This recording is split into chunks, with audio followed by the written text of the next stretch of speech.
हमें इसकी थोड़ा सा हिस्टोरिकल बैकग्राउंड में भी जाना इंपॉर्टेंट है ना। आधुनिक ओलंपिक की बात करेंगे। पहला रहेगा वैश्विक दृष्टिकोण, भारतीय दृष्टिकोण से। ठीक है, 2800 साल पहले ओलंपिक शुरू किया गया था। ठीक है, समर ओलंपिक शुरू हुए 1896 से, 1924 से विंटर ओलंपिक चालू हो गए और पैरा ओलंपिक 1960 से चालू हो गए। अब हम कुछ इंपॉर्टेंट आइडियल्स देख लेते हैं जो तो वर्ल्ड ओलंपिक से रिलेटेड आगे मोस्ट इंपॉर्टेंट फैक्ट देखेंगे। जो प्लेस है वो कैसे डिसाइड होता है। कोई जीतने के बाद तो दुनिया साथ देती है। कहते थे कि सफलता के 1000 माँ बाप होते हैं और असफलता हमेशा अनाथ होती है। नमस्कार दोस्तों, मुझे उम्मीद है आप सभी स्वस्थ होंगे। वीडियो के नेक्स्ट स्टेज में आज हम विविध में बात करने वाले हैं ओलंपिक की। ओलंपिक वही जो दुनिया की सबसे बड़ी खेल जगत की प्रतिस्पर्धा है और यह हर चौथे वर्ष है ना, एवरी 4th ईयर आयोजित की जाती है। तो चलिए शुरू करते हैं, ओलंपिक के बारे में समझते हैं। पहले तो हम बेसिकली ये समझ लेंगे कि ओलंपिक को पढ़ना कैसे है। ठीक है, मैं ऐसा क्यों बोल रहा हूं कि ओलंपिक को पढ़ना कैसे है, क्योंकि ओलंपिक की जब हम बात करते हैं तो हमें इसकी थोड़ा सा हिस्टोरिकल बैकग्राउंड में भी जाना इंपॉर्टेंट है ना। तो हम प्राचीन ओलंपिक की बात करेंगे और आधुनिक ओलंपिक की बात करेंगे। ठीक है, प्राचीन को उतना देखना है जितना इंपॉर्टेंट है, उसके बाद फिर हम आधुनिक की बात करेंगे। आधुनिक ओलंपिक को हम 2 पार्ट में पढ़ने वाले हैं। पहला रहेगा वैश्विक दृष्टिकोण, वो सारे फैक्ट कवर करेंगे जो वैश्विक परिप्रेक्ष्य में मोस्ट इंपॉर्टेंट है। और दूसरा जो हम इंपॉर्टेंट देखने वाले हैं वो है भारतीय दृष्टिकोण से। ठीक है, समझ में आ गया। वैश्विक नजरिए से हम एक नजर डालेंगे है ना, कि वर्ल्ड में क्या इंपॉर्टेंट फैक्ट है जो हमारे एग्जाम में पूछे जा सकते हैं ओलंपिक से रिलेटेड। और दूसरा हम देखने वाले हैं कि भारत के नजरिए से क्या इंपॉर्टेंट है ओलंपिक को लेकर के। ठीक है, सबसे पहले हम बात करेंगे प्राचीन ओलंपिक की। आपकी जानकारी के लिए बता दूं, ओलंपिक कोई 1896 में स्टार्ट हुई प्रतियोगिता नहीं है। ओलंपिक को प्राचीन काल में 776 बीसी में है ना, मतलब 2024 साल ये, और इसके पहले 776 इयर्स एगो, मतलब टोटल यदि हम देख लें 2700 इयर्स एगो है ना, अराउंड 2800 मान लो। तो 2800 साल पहले ओलंपिक शुरू किया गया था और ये शुरू किया गया था जब आप मेडिटेरियन सी देखेंगे ना, भूमध्य सागर में बिल्कुल ईस्ट में ऊपर की तरफ एक बहुत छोटा सा देश है जिसका नाम कर दिया गया है ग्रीस, है ना। पहले उसको यूनान के नाम से जानते थे। तो उसी यूनान के ओलंपिया शहर में एक प्रतियोगिता का आयोजन किया गया ग्रीक देवता ज्यूस के सम्मान में। किसके सम्मान में? ग्रीस देवता ज्यूस नहीं, ज्यूस आधा जा या में बड़ा होगी है ना। तो ज्यूस के सम्मान में एक प्रतियोगिता का आयोजन किया गया और यह प्रतियोगिता लगभग 394 ईस्वी तक, कब तक? 394 ईस्वी तक यह चलती रही और उसी स्ट्रक्चर पर चल रही थी जैसे आज, मतलब हर चौथे वर्ष इस प्रतियोगिता का आयोजन किया जाता था। ठीक है, तो 776 बीसी से लेके 394 एडी तक, ठीक है, किस प्रतियोगिता का आयोजन किया जाता था? ओलंपिक का। कहां आयोजन किया जाता था? यूनान के ओलंपिया शहर में। ठीक है, ओलंपिया। फिर 394 एडी में रोम के राजा थियोडोसियस ने इस आयोजन को बंद करवा दिया। क्या नाम था उनका? थियोडोसियस। ये सब पूछा नहीं जाएगा, बस मैं एक बैकग्राउंड आपको क्लियर कर रहा हूं कि ये 776 बीसी में सबसे पहले यूनान के एक शहर थे ओलंपिया, वहां से इस ओलंपिक की शुरुआत हुई थी, जो 394 में रोम के एक राजा ने बंद करवा दिया। बस इतना ही याद रखना है, दुनियादारी याद नहीं रखनी है इसमें, ठीक है। यह हो गया इसका प्राचीनतम या ऐतिहासिक परिदृश्य। इसके बाद हम आते हैं वर्तमान परिदृश्य, है ना। वर्तमान या आधुनिक ओलंपिक है जो हमें पढ़ना है, जो हमारे लिए, हमारे एग्जाम के लिए मोस्ट इंपॉर्टेंट है, हम उसकी बात करेंगे। अब आते हैं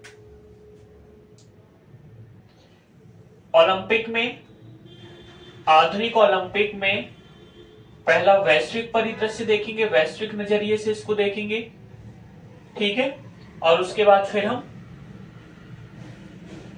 भारत के दृष्टिकोण से देखेंगे कि भारत के क्या अचीवमेंट्स हैं ओलंपिक को लेके, समझ गए। तो वैश्विक परिदृश्य की यदि हम बात करें तो सबसे पहले 1896 में वंस अगेन यूनान से ही इसको शुरू किया गया, ठीक है। कहां से शुरू किया गया? यूनान से। और यूनान का वो शहर कौन सा था? यूनान का वो शहर था एथेंस।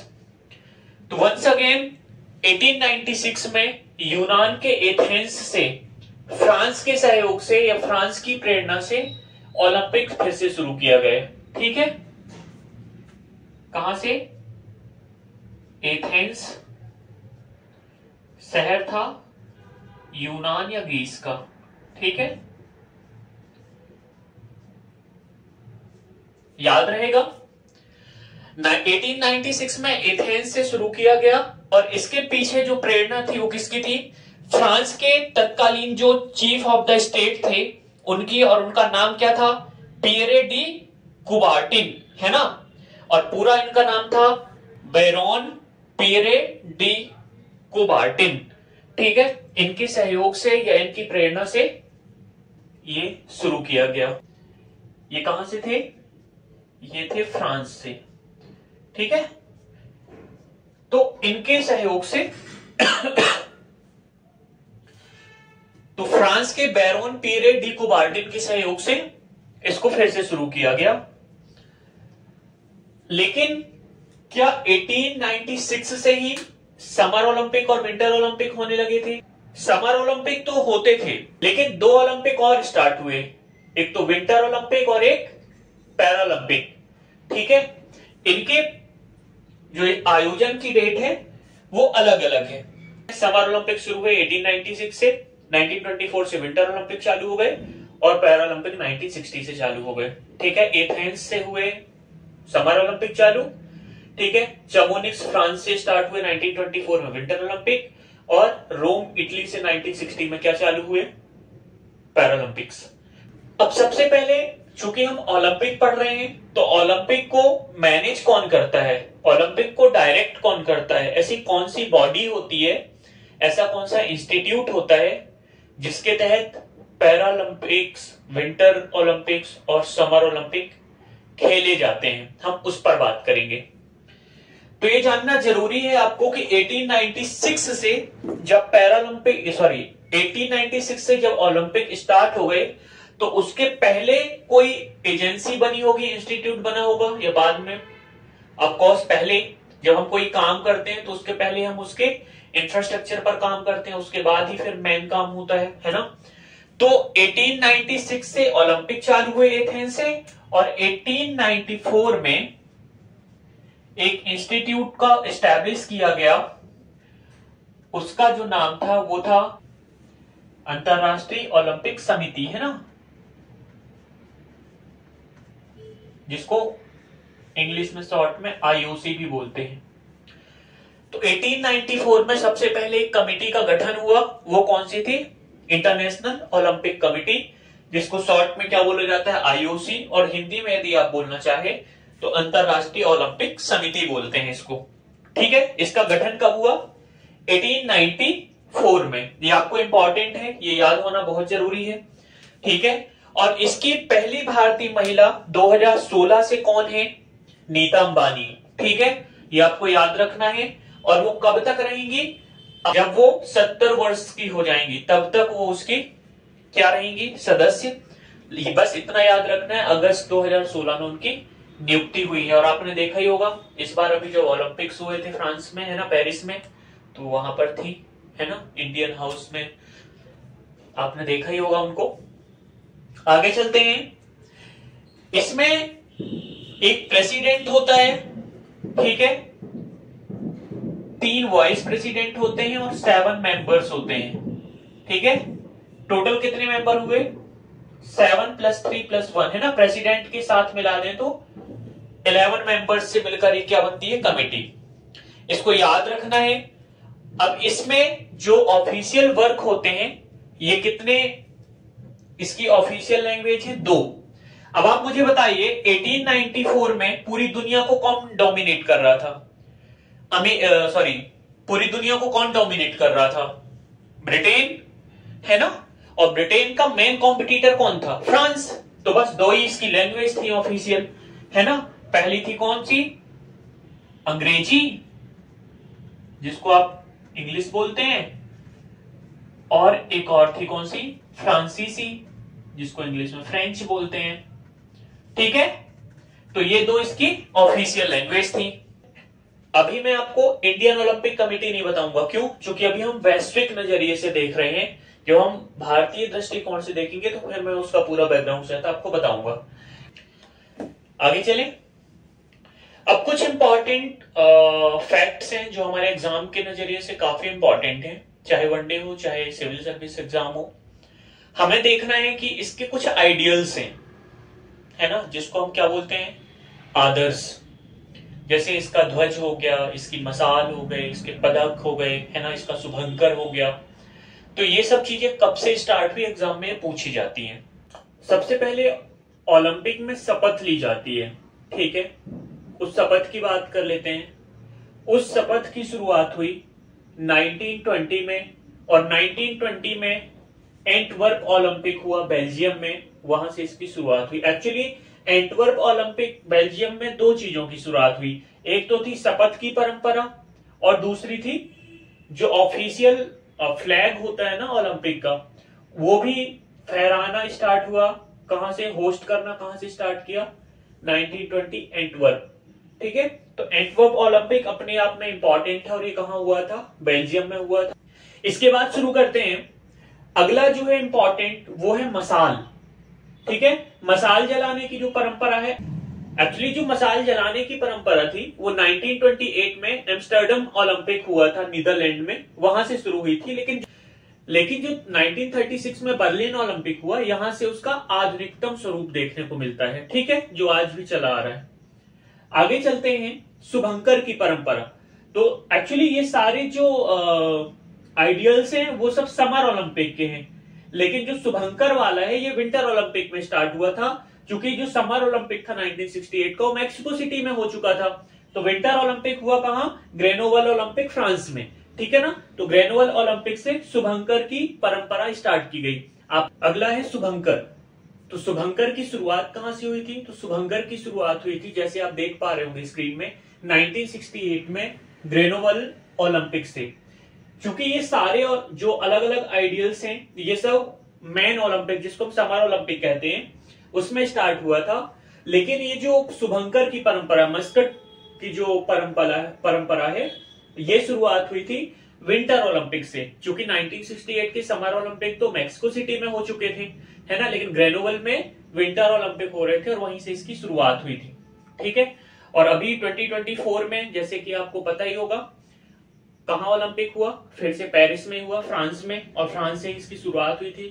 तो नो डाउट शुभंकर तो होगा ही। और इस बार का जो शुभंकर था वो क्या था? फ्रीजेस, ठीक है, इसका नाम क्या है? फ्रीजेस। तो इस तरीके से ओलंपिक में शुभंकर की परंपरा स्टार्ट हुई। ये तो हो गई आपकी परंपराएं, ठीक है। अब आगे चलते हैं अपन पदक में। जो मेडल्स हैं, मेडल्स कितने प्रकार के दिए जाते हैं? 3 प्रकार के, ठीक है। पहला होता है गोल्डन मेडल, गोल्ड मेडल जिसको बोलते हैं। दूसरा होता है सिल्वर मेडल, और लास्ट होता है ब्रॉन्ज मेडल, ठीक है। मैं आपको गोल्ड मेडल के बारे में थोड़ी सा डिटेल से बता दूंगा, क्योंकि वो इंपॉर्टेंट होता है। तो जो गोल्ड मेडल है, गोल्ड, अब मेडल तो आपको पता ही है सर्कल शेप का होता है, और सर्कल शेप का होता है तो इसका जो साइज होता है वो होता है 66 मिलीमीटर। ठीक है, क्या होता है 66 मिलीमीटर, याद रहेगा 66 मिलीमीटर। तो जो गोल्ड होता है, गोल्ड का जो साइज होता है सर्कल का वो होता है 66 मिलीमीटर और उसकी जो मोटाई होती है वो होती है 3 मिलीमीटर, याद रहेगा। और इसकी जो मेटल की यदि बात कर लें इसमें, तो मेटल होता है 92.5% सिल्वर लेयर के साथ 6 ग्राम गोल्ड मेडल। ठीक है ना, 6 ग्राम गोल्ड होता है और 92.5% उसमें सिल्वर लेयर मिक्स होती है। ठीक है, इसके बाद यदि मैं बात करूं तो सेकंड जो है वो है सिल्वर मेडल। सिल्वर मेडल में टोटल जो उसका मेटल होता है उसमें 92.5% क्या होती है, सिल्वर होती है। ठीक है ना, चांदी होती है उसमें। और जो लास्ट है ब्रॉन्ज, उसमें 100% ब्रॉन्ज होता है। ये आपके सामने लिखा हुआ है स्वर्ण 92.5%। ठीक है, चांदी होती है इसमें, चांदी की लेयर के साथ 6 ग्राम सोना होता है। ठीक है, रजत पदक जो होता है उसमें 92.5% चांदी होती है और कांस्य में 100% ब्रॉन्ज या कांस्य होता है। अच्छा, एक आदर्श हम पढ़ रहे हैं तो मैं एक चीज और आपको बता देता हूं इसी से जुड़ी हुई है। जो मसाल है ना, इस मसाल जलाने की भी अपनी एक परंपरा है। जब कोई ओलंपिक शुरू होता है तो उसके कुछ दिन पूर्व जो ये यूनान है, यूनान का जो ओलंपिया शहर है, यहां पर एक मंदिर है, सूर्य मंदिर ही अपन उसको बोल सकते हैं, उसको हेरा मंदिर बोलते हैं, हेरा टेम्पल। ठीक है, उस हेरा टेम्पल में जो सनलाइट होती है, सन रेज होती है, जो उसकी किरण से एक मसाल का प्रज्वलन किया जाता है। फिर वो अलग अलग खिलाड़ियों के द्वारा अलग अलग देश से होते हुए आयोजन स्थल तक पहुंचती है जहां पर ओलंपिक का आयोजन किया जाता है। और फिर ओलंपिक की शुरुआत होने से पूर्व इस मसाल द्वारा, जो ओलंपिया सिटी से आती है उसके द्वारा, फिर जो वहां रखी हुई मसाल है उसको जलाया जाता है। तो वर्ल्ड ओलंपिक से रिलेटेड आगे मोस्ट इंपॉर्टेंट फैक्ट देखेंगे। सबसे पहला जो इंपॉर्टेंट फैक्ट है आपको दिख ही रहा होगा आपकी स्क्रीन में, वो है गोल्डन सार्क। गोल्डन सार्क किसको बोलते हैं? जिन्होंने ओलंपिक में सबसे ज्यादा मेडल जीते हैं। ठीक है, उनका नाम क्या है? माइकल फेल्प्स, आपको पता ही है, यूएसए के हैं। इन्होंने 23 गोल्ड, 3 सिल्वर और ब्रॉन्ज 2, मतलब टोटल 28 गोल्ड मेडल जीते हैं, है ना। इन्होंने सबसे ज्यादा जो मेडल्स जीते थे वो बीजिंग ओलंपिक में जीते थे, लगभग जहां तक मुझे याद है 8 गोल्डन मेडल थे, है ना। तो इसको याद रखिएगा। इसके बाद में यदि बात करूं कि सबसे ज्यादा कोई यदि महिला है जिसने ओलंपिक में मेडल जीते हैं तो वो कौन है, तो आप देखो सेकंड लास्ट जो फैक्ट है उसमें लिखा हुआ है लारीना लावियानीना। ठीक है ना, ये कहां की है? रशियन जिम्नास्ट थी। 1956 से 1964 के बीच में इन्होंने जिम्नास्ट खेला है ओलंपिक में, है ना। और सबसे ज्यादा जो मेडल है वो इन्हीं के पास है, 18 मेडल है। ठीक है, तो ये याद रखिएगा। महिला में सबसे ज्यादा जो पदक विजेता है वो कौन है? लारीना लावियानीना रशियन है और माइकल फेल्प्स अमेरिकन है। ठीक है, कोई एक देश जिसने सबसे ज्यादा गोल्ड मेडल जीते हो किसी एक ओलंपिक में, वो है रसिया। ठीक है, रसिया 1988 के सियोल, सियोल किसकी राजधानी है ये आप मुझे बताओगे? किसी की राजधानी है या किसी देश का शहर है, ये आपको बताना है कमेंट बॉक्स में। तो सियोल ओलंपिक जो है वहां पर रसिया ने 55 गोल्ड मेडल जीतकर एक वर्ल्ड रिकॉर्ड बनाया था जो आज भी कायम है। ठीक है, 1988 में जीता था। उसके बाद जो एक मोस्ट इंपॉर्टेंट फैक्ट है वो है पहली फुटबॉल रेफरी वुमेन कौन बनी थी? 1996 में अटलांटा का जो ओलंपिक्स हुआ था, ठीक है, वहां सोनिया डेनान-कोड, है ना। सोनिया डेनान-कोड कनाडा की रहने वाली है। ये पहली वुमेन फुटबॉल रेफरी अपॉइंट की गई थी 1996 के अटलांटा ओलंपिक में। ठीक है, अटलांटा कहां आता है ये भी आप मुझे कमेंट बॉक्स में बताइएगा। इसके बाद आगे चलते हैं। लगातार 3 ओलंपिक में गोल्ड मेडल जीतने का खिताब किसके पास है? वो है उसेन बोल्ट, आपको पता ही है। उसेन बोल्ट कहां के रहने वाले हैं? जमैका के। ठीक है, तो इस तरीके से ये जो इंपॉर्टेंट फैक्ट है, इसमें जो तीसरे नंबर का एक इंपॉर्टेंट फैक्ट है वो ये है कि इतिहास में सिर्फ एक ही बार हुआ है पेरिस ओलंपिक 1900 में, जब जीवित पक्षियों को, कबूतर को शूटिंग के लिए रखा गया था, है ना। ठीक है, तो वर्ल्ड ओलंपिक से रिलेटेड ये कुछ इंपॉर्टेंट फैक्ट थे। आगे चलते हैं और बात करते हैं हाल ही में हुए पेरिस ओलंपिक 2024 की। तो पेरिस ओलंपिक 2024 कब से कब तक हुआ? तो 24 जुलाई से 11 अगस्त 2024 को फ्रांस की राजधानी पेरिस में हुआ, इसलिए उसको पेरिस ओलंपिक बोला जाता है। ठीक है, पेरिस ओलंपिक जो है, पेरिस ओलंपिक का शुभंकर क्या है आप यहां देख रहे हैं, फ्रिजेस। फ्रिजेस क्या है? लाल टोपी पर आधारित कुछ ऐसे करेक्टर हैं जो उनकी कल्चर को रिप्रेजेंट करते हैं फ्रांस के। ठीक है, तो वो फ्रिजेस हैं, वो इनका मस्कट है, शुभंकर था। इसके बाद आगे बात करते हैं इसमें टोटल मेंबर कंट्रीज कितनी थी। तो 206 मेंबर कंट्रीज ने इसमें पार्टिसिपेट किया था, जिसमें 10,000 प्लस अराउंड 10,714 एथलीट्स ने इसमें पार्टिसिपेट किया था।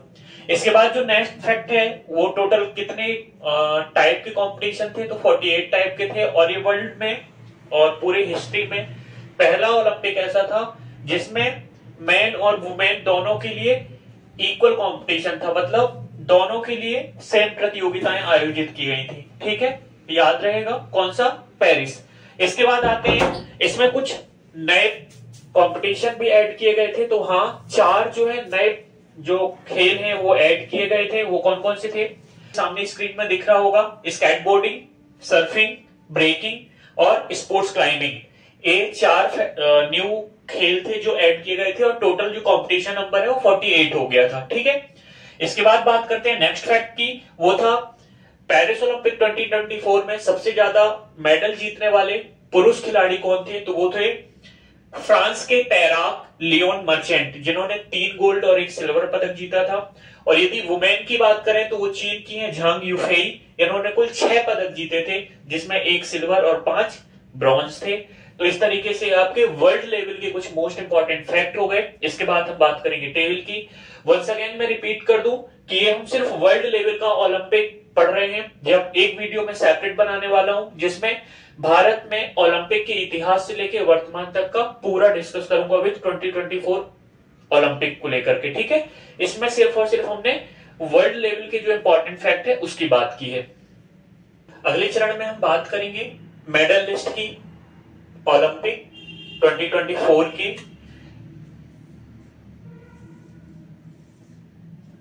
पदक तालिका कहते हैं हिंदी में। इसको जानने से पहले आपको ये समझना जरूरी है कि किसी भी कंट्री का जो प्लेस है वो कैसे डिसाइड होता है। कोई फर्स्ट में है, कोई सेकंड में है, कोई थर्ड में, कैसे डिसाइड होता है। तो टोटल जो मेडल होते हैं इससे डिसाइड नहीं होगा। आप यहां देखोगे जो फर्स्ट था वो तो ठीक है, सबसे ज्यादा है, लेकिन जो थर्ड है जापान के मेडल जो है ऑस्ट्रेलिया से कम है, लेकिन फिर भी ये 3rd नंबर पर है और ऑस्ट्रेलिया 4th नंबर पर है। क्यों है? ये डिसाइड होता है गोल्ड मेडल से। जो जितने ज्यादा गोल्ड मेडल लेकर आता है उसका स्थान उतना ऊपर होता है। लेकिन जब गोल्ड बराबर हो तो फिर सिल्वर देखा जाता है, और सिल्वर यदि बराबर हो, गोल्ड बराबर हो तो फिर ब्रॉन्ज देखा जाता है। ठीक है, ये याद रखिएगा। तो यहां यदि बात करें पेरिस ओलंपिक की, तो 126 मेडल के साथ यूएसए फर्स्ट प्लेस में था। ठीक है, अमेरिका का पहला स्थान था, उसने टोटल 40 गोल्ड जीते थे, 44 सिल्वर जीते थे, 44 और 42 ब्रॉन्ज मेडल जीते थे। यदि बात करें दूसरे स्थान की, तो दूसरा स्थान चाइना का था, उसने भी 40 गोल्ड जीते थे। अब देखिए, अमेरिका और चाइना दोनों ने 40-40 जीते थे, तो अब इनके सिल्वर देखे जाएंगे तो यूएसए के सिल्वर ज्यादा थे और चाइना के सिल्वर कम थे, इसलिए फर्स्ट प्लेस में यूएसए और सेकंड में चाइना है। ठीक है, तो 27 सिल्वर जीते, 27 चाइना ने और 24 ब्रॉन्ज जीते। इस तरीके से टोटल 91 मेडल किसने जीता? चाइना ने। इसके बाद बात करें थर्ड पोजीशन की, जापान की थी, इसने 20 गोल्ड जीता, 12 सिल्वर जीता, 13 ब्रॉन्ज जीता और टोटल 45 मेडल जीते। 4th प्लेस में ऑस्ट्रेलिया, ठीक है, 18 इसने गोल्ड जीता, 19 इसने सिल्वर जीता और ब्रॉन्ज कितना जीता? 16। ठीक है, 53 टोटल मेडल जीते। अब आता है विश्व की 20% पॉपुलेशन जिस देश में निवास करती है, हमारा प्यारा भारत देश, उसने कितने जीते? उसने टोटल 6 मेडल जीते, जिसमें एक भी गोल्ड नहीं था। एक था सिल्वर और 5 थे ब्रॉन्ज। ठीक है, और हमारा जो प्लेस था वो था 71। ठीक है, हम 71वें नंबर पर थे, इसलिए मैंने लिखा नहीं था। ठीक है, ये हमारे लिए सोचने वाली बात है कि हमारे पास किसी भी चीज की कमी ना होते हुए हमारी पॉलिसीज किस डायरेक्शन पर बनती हैं, हमारा इन्वेस्टमेंट किस डायरेक्शन पर होता है। क्योंकि बजट तो आवंटित होता है, ठीक है, जाता कहां है पूछने वाला कोई नहीं है। ठीक है, और हमारी पॉलिसी मेकिंग टीम इतनी शानदार है कि हम 6 गोल्ड, सॉरी भगवान करे सही हो जाए, 6 गोल्ड जीते। लेकिन 6 में काम नहीं चलेगा, क्योंकि टॉपर जो है वो 40 गोल्ड जीत रहा है ना। तो हमने टोटल 6 मेडल जीते। हमारी पॉलिसीज क्या है, इस पर हमें सोचने की, पुनर्विचार करने की जरूरत है। ठीक है, हमारे पास जमीन की कमी नहीं है, हमारे पास स्पोर्ट्स पर्सन्स की कमी नहीं है, कुछ भी कमी नहीं है। बस कमी है तो सिर्फ पॉलिसी की, और एक ऐसी पॉलिसी जो स्पोर्ट्स पर्सन को स्ट्रगल के समय उसका साथ दे। जीतने के बाद तो दुनिया साथ देती है, ठीक है ना। जिस इंस्टीट्यूट में मैं पढ़ता था वहां पर जो हमारे टीचर थे वो कहते थे कि सफलता के 1000 माँ बाप होते हैं और असफलता हमेशा अनाथ होती है। ठीक है, स्ट्रगल का समय किसी भी पर्सन का ऐसा होता है जहां उसको किसी के साथ की जरूरत होती है। जब वो कुछ अचीव कर लेता है तो फिर तो दुनिया का हर व्यक्ति उसके साथ खड़ा होता है। तो हमें यहां पर किसकी जरूरत है? हमें यहां पर एक ऐसी पॉलिसी की जरूरत है जो हमारे स्पोर्ट्स टैलेंट को इजीली निकाल कर ला सके भीड़ से, और उसको उस लेवल तक पहुंचा सके कि वो ओलंपिक में शानदार परफॉर्मेंस दे पाए। आप सबने इस वीडियो को देखा, मुझे उम्मीद है लाइक करेंगे आप इसे। यदि आपको पसंद आई हो तो डेफिनेटली लाइक कीजिएगा, चैनल को सब्सक्राइब कीजिएगा। और भी इसमें बहुत सारी वीडियोस डली हुई हैं, आप उनको भी देखिए, आपको नॉलेज मिलेगा, और अपने दोस्तों के साथ शेयर कीजिए। जय हिंद, नमस्कार। मिलते हैं अगली वीडियो में, जो कि होगी ओलंपिक में भारत का सफर।